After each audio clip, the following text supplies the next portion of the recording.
Bueno, helado caliente con helado. Esto personal, digo, el café me dice,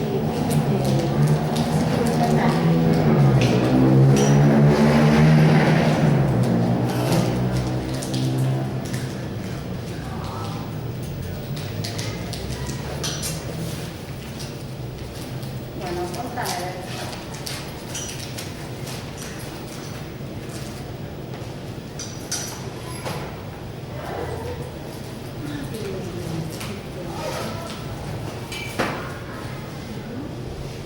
Después de mi cuarto. Yo lo en casa, en el libre. Ajá, buenísimo. Buenísimo. ¿Serví café o capuchino? Lo que quieras. Azúcar, cucharitas.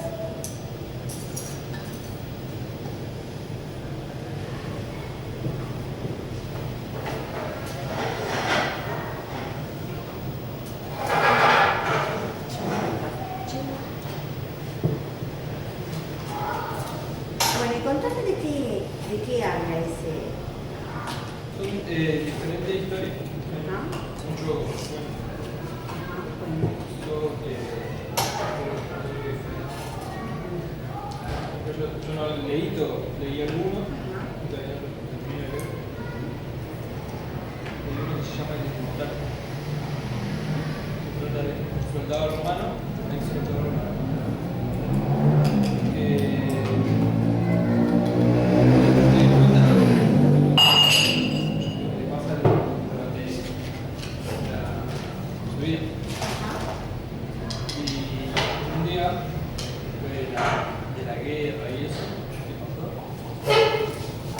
Está en su casa y escucha un llamado. Y cuando va a ver, hay un señor en un caballo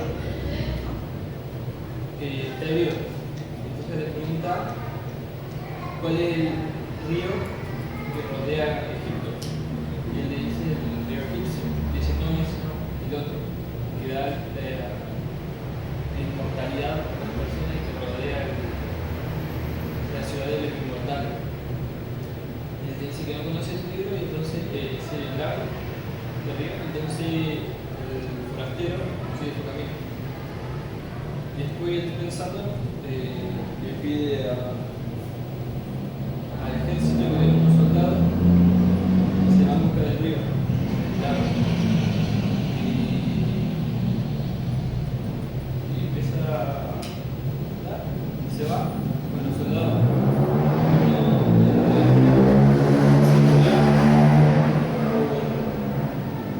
Por fiebre, se enfermaban, le daba fiebre y se morían. Entonces llegan están por cruzar un desierto para llegar a Egipto y los agarra una tormenta y él pierde a todos sus soldados. Entonces queda él solo. Y bueno, llega a la ciudad y ve que son todos, como él le dice, eruditos. Él dice que son todos eruditos y en esa ciudad son eruditos y raros. Se visten con ropa de animales y hablan este idioma. O sea, él no entiende, como que balbucean. Entonces pasa un tiempo ahí y pregunta por un lado, como nadie le contesta, él solo ve un tipo charco, un tipo arroyo que tenía barro y otras cosas. Entonces él toma de ahí y sigue su camino. Y cruzando un desierto, el camello en el que iba se muere. Entonces él queda a pie. Después de tantos días sin agua y eso, se desmaya y cuando se despierta él ve como si fuera un castillo con criaturas míticas y eso. Y los animales, las criaturas le dicen que siga buscando, que está por encontrar. Y él sigue y sigue y llega a otra ciudad que también estaba en eruditos y se queda ahí, decide quedarse ahí. Poco a poco se va transformando en uno de ellos, un erudito. Y si después se aleja un poco y se va a vivir en una cueva. Y él ahí se da cuenta que se está transformando en uno de ellos y decide seguir buscando lo había dejado de buscar. Y sigue, y cuando va en su camino encuentra una casa abandonada. Entra y tiene una puerta, tiene 8 puertas. Cada una lleva, 7 de ellas llevan un laberinto, la otra la salida. Él va probando una y al recorrer todo el laberinto, obviamente le equivocaba, sale el laberinto y tiene 8 puertas más y otro laberinto. Y así va hasta que completa mucho laberinto, siempre por el camino equivocado. Logra salir y un castillo, una casa en mal estado, cuando entra lo que se parece a un castillo por adentro. Y todos los muebles, todas las puertas, todas las ventanas, todo era gigante. Y a él no le gusta eso porque piensa que es raro, o sea que los inmortales son grandes al lado de las personas comunes, y se decide abandonar. Vuelve a todo y hay uno de los eruditos que le está pegando la salida. Y vuelven a la cueva y él se queda ahí y le trata de enseñar a hablar al erudito y a él y a todo. Y era como, él escribía que era como enseñar a unos perros a hablar de esas cosas. Y después de tanto tratar de enseñarle, lo deja. Se va y vuelve a la ciudad donde era él y ahí lo deja. Y ahí es cuando se da cuenta de que él ya era un inmortal, porque el lago que tanto estuvo buscando era el arroyo lleno de tierra y que todos los eruditos eran los inmortales. Y entonces va pasando el tiempo, van pasando décadas y empieza a estudiar química, algunas de otras cosas, y después se cansa de vivir y empieza a buscar algo que le saque la inmortalidad. Y descubre que hay un lago paralelo al lago de la inmortalidad que le saca la inmortalidad. Entonces empieza a buscarlo y lo encuentra en Francia. Bebe de un lago y para probar si tenía, se pincha el dedo con una espina y empieza a salir sangre. Y él está contento porque volvió otra vez a ser mortal. Y después se queda viviendo en Francia y se muere. Y él escribe que esto parece una historia de fantasía, aunque no lo es. Dice, muchos creerán que es historia de fantasía por los sucesos que pasan, pero me pasó. ¿Y qué saca de eso? Un poco, así como un aprendizaje. Qué bueno tener ambiciones como Es bueno tener ambiciones y lograr siempre metas. Claro, diferentes, pero. O todos esos laberintos que iba atravesando, claro. Un poco eso, ¿no? Buscarle siempre una nueva salida, una nueva. Superarse, un nivel mayor, ¿sí? Una jerarquía mayor, ¿sí? Y por otro lado, eso de que buscaba la inmortalidad, ¿no? Claro. Y después cuando la logró, ya no la quería. Se cansó De vivir tanto. Y eternamente. Claro. Un poco habla del inconformismo del ser humano. ¿Sí? Y que nunca está conforme con lo que Nunca estamos conformes, ¿verdad? Nunca está conforme, ¿verdad? Siempre estamos queriendo más, otra cosa, lo que no tenemos. ¿Sí? Cuando lo tenemos, ya no lo queremos. Ya no lo queremos, perdemos el encanto. ¿Sí? Es muy común eso, ¿no? Nos pasan esas cosas. ¿Sí?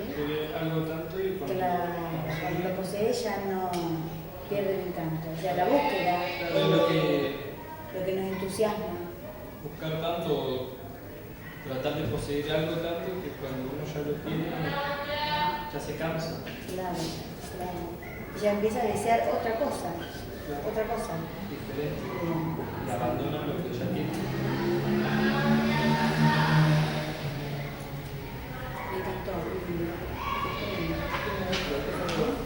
Ajá.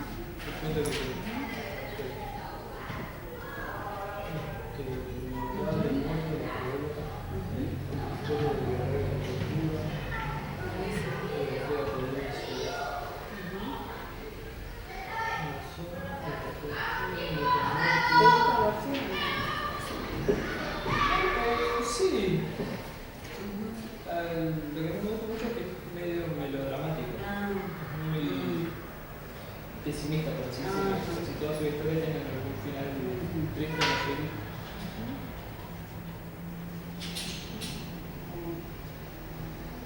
Después leí otro que es cortito,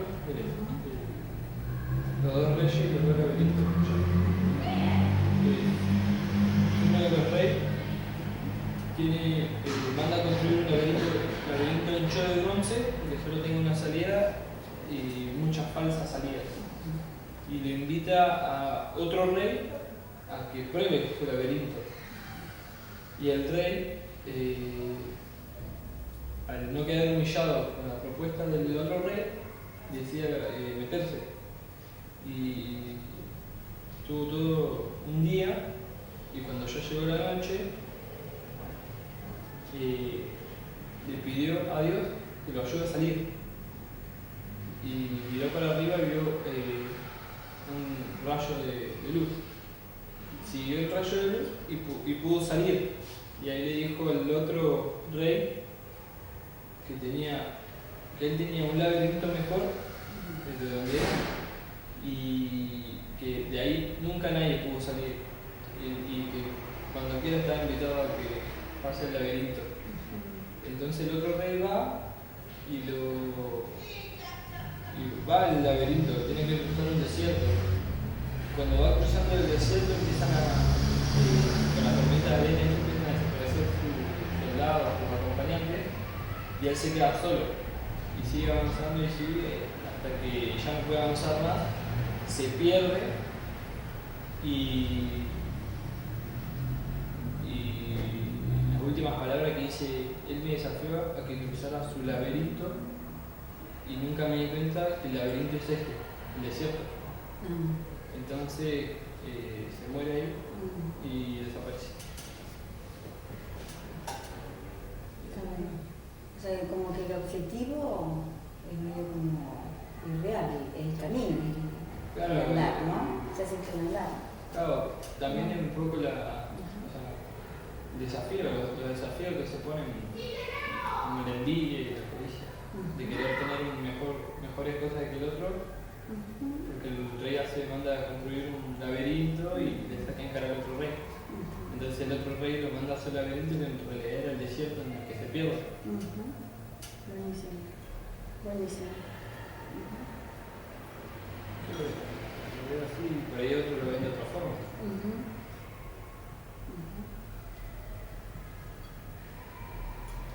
Está bueno. Está bueno. A mí me falta leer alguno. Me encantó. ¿Usted leyó algo? Estos días no, porque estuve bastante mal, pero estaba mirando hoy un libro que me gustó mucho de los poetas latinoamericanos.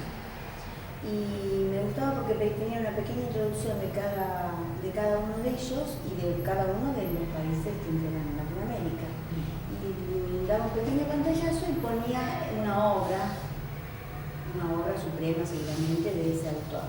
Y me gustó. Y pensé que a lo mejor podemos, desde Café Literario, para el 12 de octubre, por ejemplo, que hablamos de Latinoamérica y de integración de los países latinoamericanos, poner estos autores, elegir algunos, que cada uno de los que integran el Café Literario podían leer un pedacito de cada uno de los autores de Latinoamérica, de cada uno de los países, de Perú, de Ecuador, de todo. ¿Sí? Está bueno, ¿no es cierto? Podemos organizarlo con tiempo como para armarlo y hacer en el acto algo diferente, ¿sí? Claro. Para el día ¿cómo es? De la diferencia cultural, de la diversidad cultural. Claro. Esos autores inclusive reivindican un poco al nativo de la tierra, que ha estado en esa época en que estos autores han estado, estaba maltratado, indígena, maltratado y mal visto, y condenado a ser esclavo y ahora estar excluido de la sociedad. ¿Sí? Así que me gustó esa idea, y eso es lo que pensé hoy, me gustó. Inclusive se lo dije a Mónica, la profe de lengua, y le gustó la idea, así que posiblemente que lo desarrollemos. Estaría bueno leer todas esas obras de cada uno de los autores para elegir lo que más nos guste, lo que más sentimiento tenga a la hora de elegir el párrafo también, ¿no? Está bueno. Sí.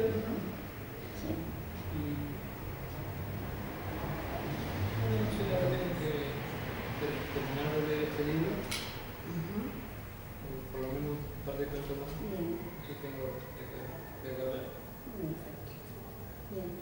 Lástima que nadie no nos acompañó, una lástima que fue un malentendido, claro. Pero bueno, no importa. Y Agustina vino temprano y pensó que Agustina le llega. estaba ahí, ella estaba esperando a su hermana que está en primero de. Ella viene a la mañana. Ella viene a la mañana. Yo la vi el otro día. Yo estaba llegando y ella estaba saliendo. Sí, lo que me gustaría es eso, lograr la integración de los dos colegios.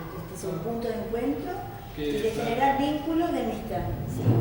Y sellar la concordia, el buen entendimiento, compartir. Hay diferencia entre el turno tarde y el turno mañana. Pero no debería haberlo. Sí, no creo que.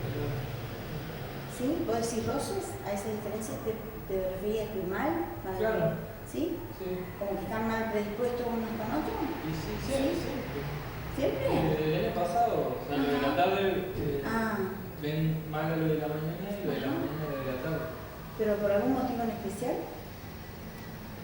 No sé, pues porque a veces lo de la mañana dejan sucio una jaula, entonces lo de la tarde. Pero quien debe limpiar es el portero, la gente de limpieza que está. Claro, sí, pero lo ven mal como diciendo, nos ensucian el aula a propósito. A lo mejor rayar, que no se limpia fácilmente, las paredes, los bancos. O dejar algunos papeles.